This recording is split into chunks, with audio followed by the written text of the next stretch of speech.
Amis des jardins, bonjour, bienvenue à la médiathèque de l'Ancre à Carnon. Aujourd'hui, on fait une petite vidéo pour vous présenter le semis des tomates cerises. Alors, semis des tomates cerises, j'ai choisi cette plante parce que elle convient très bien pour un jardinier débutant ou familial. Et puis parce qu'on adore les petites tomates cerises en été. Et que le moment des semis commence. C'est février, mars, avril. Alors, eh bien, on va voir un livre en particulier qui va nous aider à faire ces semis dans les meilleures conditions. Ensuite, on verra le matériel que l'on utilise, les graines et pourquoi on fait ces choix. On utilise cette variété ou ce terreau. On verra tout ça. Et ensuite, on verra comment on fait. C'est pas très compliqué dans l'absolu. C'est surtout les choix qui sont en amont qui sont importants à faire. Et puis, on attendra que ça pousse un peu avant de faire une deuxième vidéo. Alors, donc nous avons plusieurs livres à la médiathèque qui vont parler des semis. Celui-ci, par exemple, les 10 clés d'abondance au potager d'Olivier Puech, que vous allez retrouver dans nos rayons jardinage. Celui-ci, qui n'est pas très jeune, mais vraiment très pertinent, très détaillé. Et puis, la permaculture au balcon. Et c'est de celui-là dont je vais vous parler en particulier. Il est écrit par Aurélie Driff, qui cultive ses tomates et tout son potager sur un balcon dans la région parisienne, à Alfortville. Et ça fait 5 ans au moins qu'elle fait ça.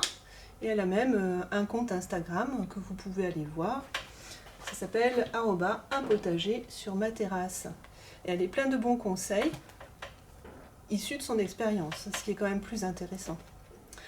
Donc si on regarde un petit peu le sommaire de ce livre, donc nous avons les bases du jardinage en permaculture.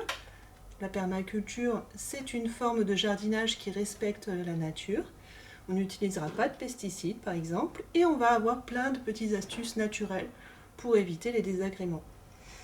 Ensuite, faire ses semis, les fleurs, et on va avoir des conseils de jardinage pour l'entretien ou pour reconnaître les maladies. On a aussi un chapitre pour récolter les graines et faire des boutures. Je vous renvoie à nos précédentes vidéos sur ce sujet. Et puis quelques recettes de cuisine et un bullet journal si vous êtes addict, qui permet de faire un petit agenda et de bien gérer tout ce qu'on doit faire comme jardinage sur son balcon, semis, repiquage, etc. Et là, ce qui nous intéresse particulièrement, c'est faire ces semis, et nous avons un pas à pas. Donc, Aurélie Driff va nous montrer, on va nous expliquer ses choix de graines tout d'abord, et puis de contenants et de terreaux. Quelles graines on va choisir? Alors, on aurait la possibilité d'utiliser des graines du commerce ou des graines qu'on a récupérées. Et puis, il y a les magasins traditionnels, mais il y a aussi des agriculteurs qui vendent leurs propres graines.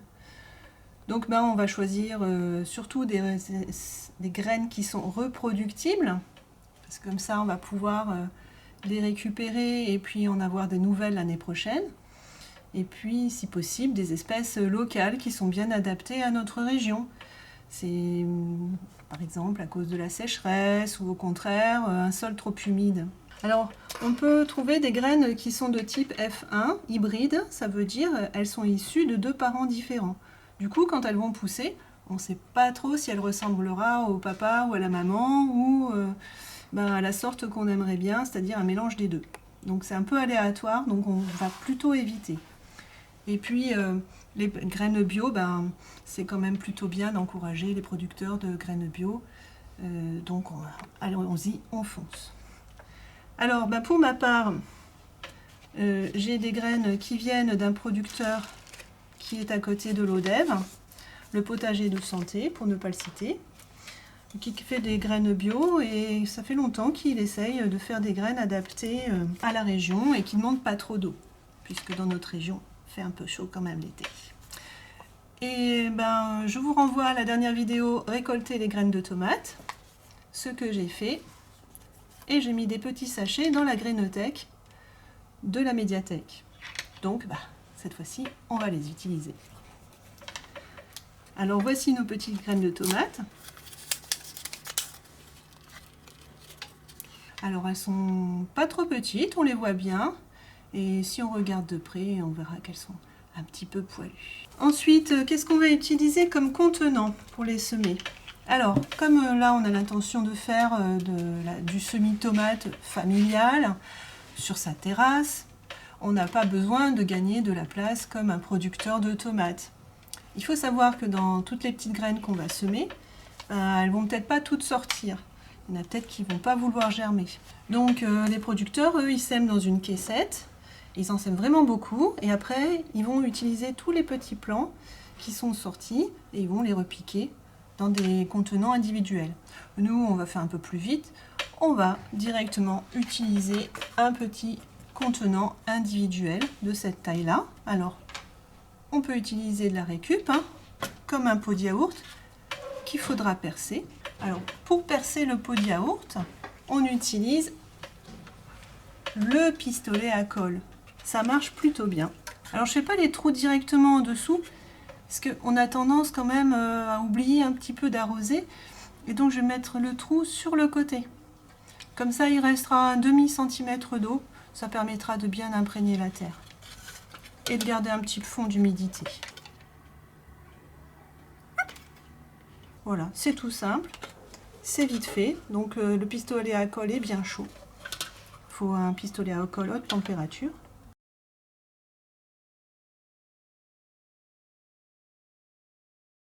Le truc, c'est d'évacuer quand il y a trop d'eau. Donc voici nos petits pots de yaourt. Mais on peut utiliser des gobelets de café. C'est ce qu'on va faire. Toujours pareil, on percera un petit peu le fond. On peut utiliser des godets. Alors les godets, c'est vraiment ce qui est utilisé en agriculture. On le retrouve quand on va dans un magasin, une pépinière, on va voir ceci, ces petits carrés, ces petits pots carrés en plastique que l'on peut acheter aussi, et qui sont bien pratiques parce qu'ils se rangent bien les uns à côté des autres. Et puis on a des petites planches à semis, donc chaque petit trou permet d'accueillir une ou deux graines. Voilà, ça c'est un exemple quand on veut gagner de l'espace. Qu'est-ce qu'on peut utiliser d'autre? On peut utiliser une mini-serre. Ça se fait bien aussi. On peut utiliser des bouteilles de lait, un fond de bouteille de jus de fruits. Alors parfois dans certains livres on va trouver l'usage de la boîte à œufs. Alors je ne vous conseille pas parce que le carton absorbe vraiment l'eau. Et quand la plante elle est au moment où elle a germé, là il lui faut vraiment pas de sécheresse. Et le carton va absorber l'eau et ça va être un peu trop sec. Donc vraiment, je ne vous conseille pas d'utiliser la boîte à œufs. Ça a l'air d'être une bonne idée, mais c'est une fausse bonne idée. J'ai utilisé des petits rouleaux de papier toilette transformés en petits pots. Ça marche aussi, mais je crois que je préfère les petits pots en plastique qui sont vraiment pas du tout absorbants. Voilà pour nos contenants. J'ai prévu un petit plateau pour les mettre. Ce sera plus facile à transporter, à ranger.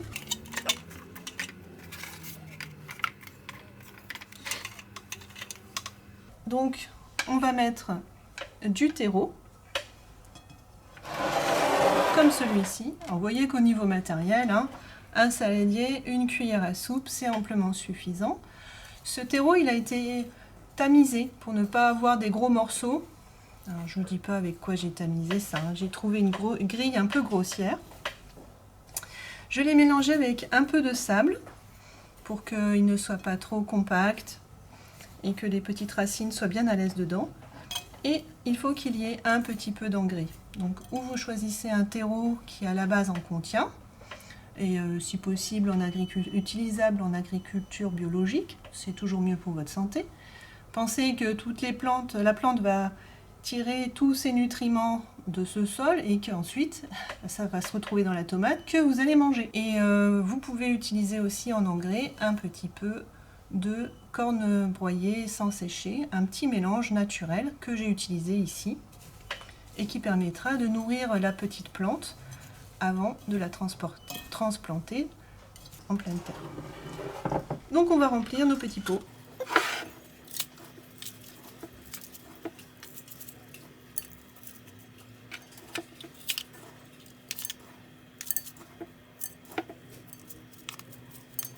Je les remplis pas tout à fait jusqu'au bord, histoire que ça ne déborde pas quand j'arrose. Maintenant que nos petits pots sont remplis, on va semer. Je vais mettre 3 graines dans chaque pot. Ça s'appelle semer en poquet de 3, petits paquets si vous voulez, de la même espèce. Ici, ce sera l'espèce Mon Plaisir. J'ai déjà eu un bon succès l'année dernière avec ces graines qui donnent une petite tomate cerise toute rouge, toute ronde. Mais le pied fait quand même 1,20 m. Il ne faudra pas négliger sa taille quand on choisira le contenant pour la faire pousser en pied adulte. Il faudra penser à un petit tuteur. Parce que chez nous, non seulement il fait chaud, mais en plus, il y a du vent. Ensuite, une autre variété qui est poire jaune. Ça donne une petite tomate cerise en forme de poire jaune. Et son goût est un petit peu plus doux que la tomate rouge habituelle. Et je trouve que ça s'assortit bien quand on fait une petite assiette apéritive. C'est très sympa. Elle a un goût presque un peu sucré. Et puis, je vais essayer une nouvelle variété. Il s'agit de les sortes Robin. Robin, pardon. Donc, Robin parce que c'est le nom du rouge-gorge. Et du coup, ça fait un petit pied de tomate assez trapu et qui donne de jolies petites tomates rondes bien rouges, comme la gorge d'un petit rouge-gorge. Donc sur ces 3 petites graines, peut-être qu'il n'y en aura qu'une qui va germer, ou bien 2, ou bien 3. Et j'ai 2 solutions. Ou je garderai le plus fort, ou bien je pourrais utiliser les plus petits, qui sont de la même taille, pour refaire un autre petit pot, un autre pied de tomate. Je vais recouvrir légèrement.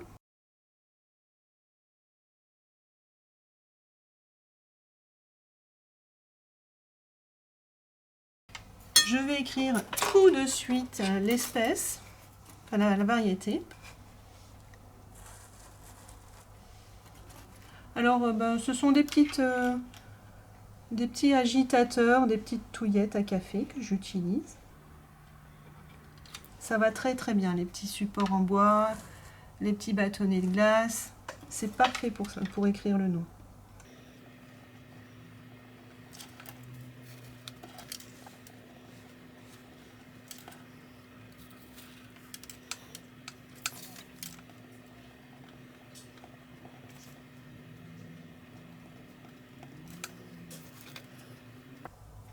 Voilà, vous voyez, le temps d'écrire les petits bâtonnets, j'ai failli oublier le nom de la dernière variété. Et on arrose. Alors, on arrose avec un embout avec des petits trous fins ou alors avec un spray. Bon, j'ai pas de spray à la médiathèque, mais j'ai une petite bouteille qui va bien. On peut utiliser aussi une petite bouteille et percer le bouchon avec une aiguille chaude. On laisse bien imprégner. C'est là qu'on est content d'avoir un petit plateau pour récupérer l'eau. Il faut le temps que ça s'imprègne un peu. Alors, il ne faut pas inonder, mais il faut que le terreau devienne humide. Et il va falloir garder cette humidité constante jusqu'à la levée des petites plantes. Donc pour ça, on peut mettre un sac en plastique transparent. On peut, si on a une serre, la fermer. Et moi j'ai la boîte qui va avec le plateau. Je vais le recouvrir comme ça. Hop. Ça va me conserver mon humidité jusqu'à la levée des petites plantes. Quand elles feront 2 feuilles, à ce moment-là, je pourrai rouvrir la boîte. Là, le semis, il est prêt.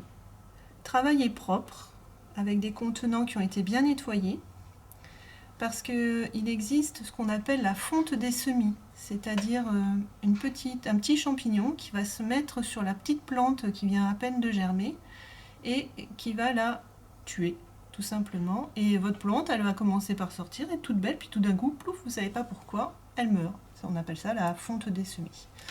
Donc voilà, travailler avec des instruments propres le plus possible. Donc là, on va attendre que la petite plante fasse ses 2 feuilles. Alors c'est des fausses feuilles en fait, c'est vraiment des feuilles qui servent à aider la graine à germer. Là, le semis, on va le mettre à la lumière et à la chaleur. La graine de tomate, elle germe entre 18 et 25 degrés. C'est pour ça qu'on ne la sème pas dehors en pleine terre, parce que dehors il ne fait pas encore 25. Donc on va la mettre dans un endroit à la maison. Pas sur un radiateur, parce que là il ferait 40, ce serait beaucoup trop, mais dans un endroit avec pas trop de soleil, pour pas que ça dessèche non plus. Attention, c'est important l'humidité, mais où il y a un peu de lumière, donc souvent on met à une fenêtre au nord, voilà, pour que ça commence à germer. Ensuite, quand les 2 petites feuilles, fausses feuilles, seront sorties, je ferai ce que je peux pour ouvrir la boîte sans tout arracher et commencer à aérer, parce que c'est le moment où la fonte des semis est vraiment très probable. Donc il faut l'aérer, voire même enlever carrément la cloche. Et puis le soir, on peut sortir à ce moment-là les plantes. La journée, on les met au soleil, et le soir, on les rentre, parce qu'on n'est pas à l'abri d'un petit coup de gelée avant début mai. Et puis on va avoir d'autres feuilles qui vont se former.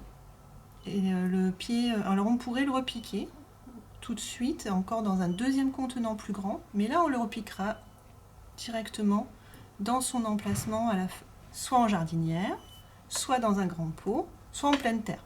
Bon, évidemment, si vous êtes dans un appartement avec un balcon, ce sera la jardinière.